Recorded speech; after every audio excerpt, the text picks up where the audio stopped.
As will the next man that's joining us here on the Fight Day live set. He actually trains with Carlos Condit in New Mexico and knows a thing or two about putting on an exciting fight.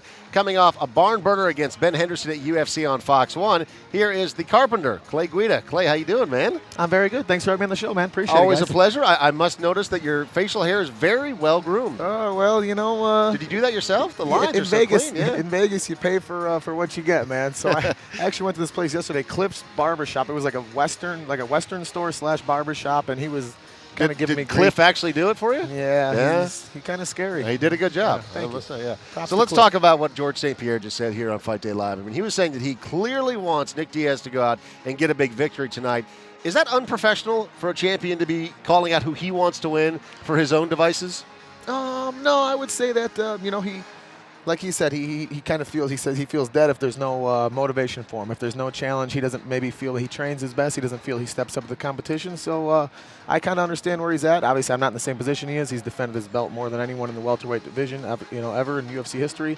But I think I wouldn't say there's bad blood, but he's got some ulterior motives in there. And Nick has kind of been known for running his mouth a little bit. And maybe George, it's his time to get out there and kind of do his talking in there with his hands too. Now, George St. Pierre is not a big smacker. You're not a big smack talker, but some people do it, and they do it very well. Do you think that the Diaz brothers are really pent up with that much rage inside, or do you think this is like a high-level mental play to get under their opponent's skin? I don't know. I don't want to, ruffle any feathers or say anything that's going to get me in trouble with them because, me and Nate scrapped it out a few years ago. Sure. They're tough dudes, man. They're I don't know how they were brought up, but they're just kind of angry guys. But when we've hung out outside, they've hung out with my parents and stuff like that. They seem pretty mellow outside of the cage and outside of the limelight and stuff like that. They're competitors, and I think they got some bad. They're tough dudes. They are tough guys. Yeah. And it's an interesting matchup stylistically. You got Carlos Condit and Nick Diaz again in the main event tonight. Interim belt is on the line. And a lot of people are having a hard time breaking this one down, saying, oh, it's going to end in this round in this way like they're able to with some fights. But I mean, Carlos Condit, you're very close with him. You train with him. How do you see this fight going down tonight? I know Carlos is the most intense training partner I've ever worked out with since day one. He was the first guy that I worked out with when I got to Jackson's, and honestly, I had my bags packed still when I was there. I'm like, oh, man, maybe I should rethink this. It really hurts. Yeah, I'm like, this guy, this is how it's going to be.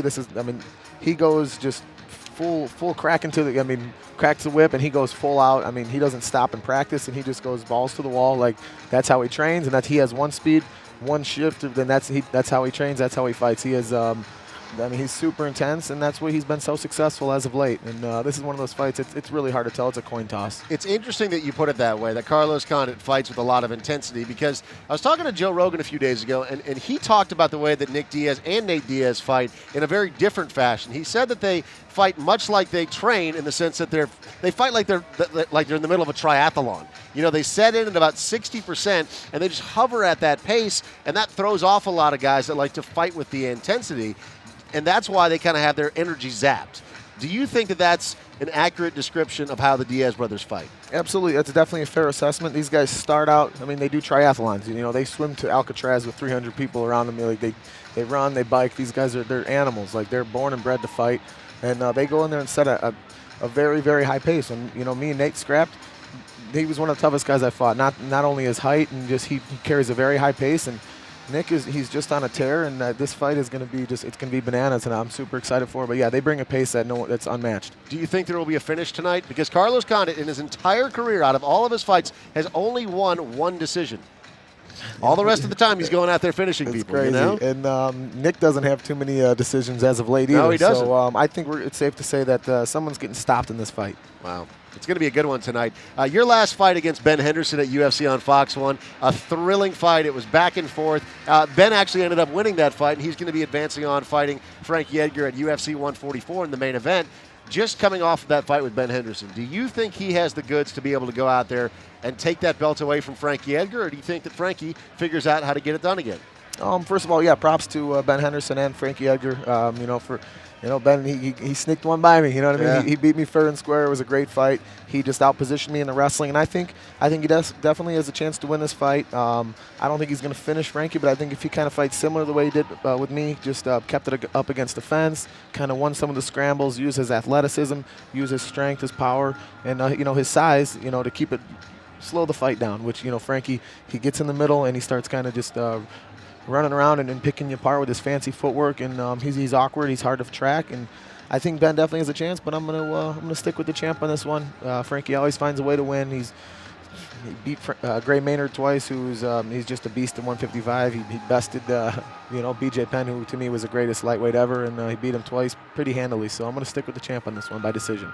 You fought a lot of really high intensity guys with a lot of pace to the fights. Who is the most intense fight that you've ever had in the UFC, in your opinion? Actually, I don't even know if it was in the UFC. I think safe to say Gilbert Melendez. Melendez, that was a close one. You know what? They called it a split decision, but Gilbert he got the best of me. I gave him 4 rounds to 1. He beat me up pretty good, but we had a good time in there. And you never know. One of these days, if the UFC and Strikeforce get together, or he comes over, or whatever could happen. So. Would you like to welcome him over to the UFC? Anything's possible. I've never been one for calling anybody out. I'm not going to start now, but there's always, I always want to avenge losses, and that was super tough guy and very skilled, and he keeps getting better. All right, Clay. Always fun to see you, man. Pleasure's all mine. Thank you, guys. Enjoy the fights tonight.